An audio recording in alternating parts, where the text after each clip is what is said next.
శరీరంలో మరింపరాని పీడ కలిగింది. ఆ మహానుభావుడు సహించుకుని శరీర త్యాగమునకు సమయం ఆసన్నమైందని ఆయనకి తోచింది. భిక్షువులను సమావేశపరిచి ఆయన ఉండటం వలన, దూరంగా ఉండటం వలన భిక్షువులు వీళ్ళందరినీ సమావేశపరిచి, ఇది సమావేశపరిస్తేనే కానీ మనం నిర్మాణం చెందడానికి కుదరదని ఆలోచన వస్తుంది.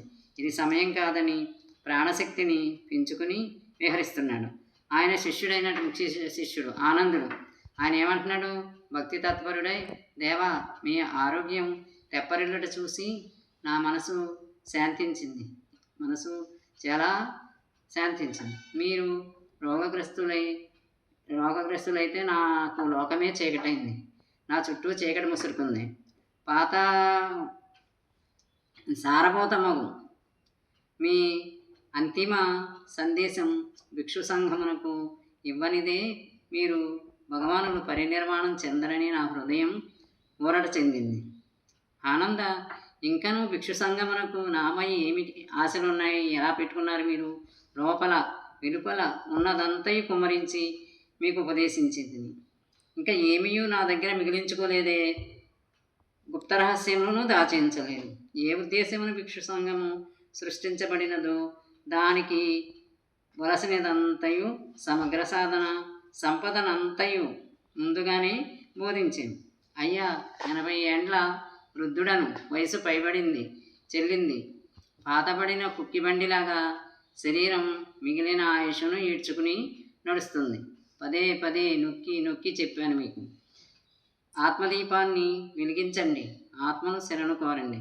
మీ కళ్ళతో మీరు చూడండి, మీ కాళ్ళతో మీరు నడవండి. మీ కాళ్ళతో మీరు నడవండి. ఎలా చెప్తున్నాడో చూసారా బుద్ధ భగవానుడు? మన కళ్ళతో మనం చూడాలంట, మన కాళ్ళతో మనం నడవాలంట, ఆత్మదీపాన్ని వెలిగించుకోవాలంట. ఆత్మనే శరణు అన్నాడు. అన్యులను శరణ అనకూడదు. మన ఆత్మయే మనకి రక్ష, మన ఆత్మే మనల్ని ముందుకు నడిపించేది. అంత ఆత్మవిశ్వాసాన్ని పెంచుకోమని ఎలా చెప్తున్నాడు? అప్పటికి ఇప్పటికీ కూడా ఎంత ఆచరించవలసిన, దీన్ని గుర్తించుకోవాల్సిన మాటలు ఇవి. మరి ఇంకా ఏం చెప్తున్నాడు చూన్నాడు అని. పరువులను ఆశ్రయించిన పరువులకు బద్ధులు అవుతారు. ఇతరులను ఆశ్రయించితే ఏం చేయాలి? వాళ్ళకు దాసోహం చేయాలి. పరువులకు బద్ధులు కాకండి. ధర్మమే మీకు రక్ష, ధర్మమే మనల్ని రక్షిస్తుంది.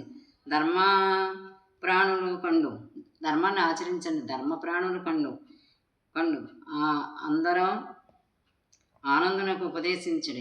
ఇలా ఎంతో ఎంతో ఎంతో ఉపదేశించి వైశాలీపురంలోనికి భిక్షాటనమునకు బయలుదేరాను. ప్రాణం అంతలా ఉన్నా, అనారోగ్యంగా ఉన్నా, నా ప్రాణాన్ని అలా కూడదీసుకుని భిక్షు సంఘం అంతా వచ్చే వరకు ఇంకా భిక్షు సంఘాన్ని ఇంకా ఏం చెప్పాలి, ఇంకా చెప్పమని ఆనందుడు చెప్తాడు.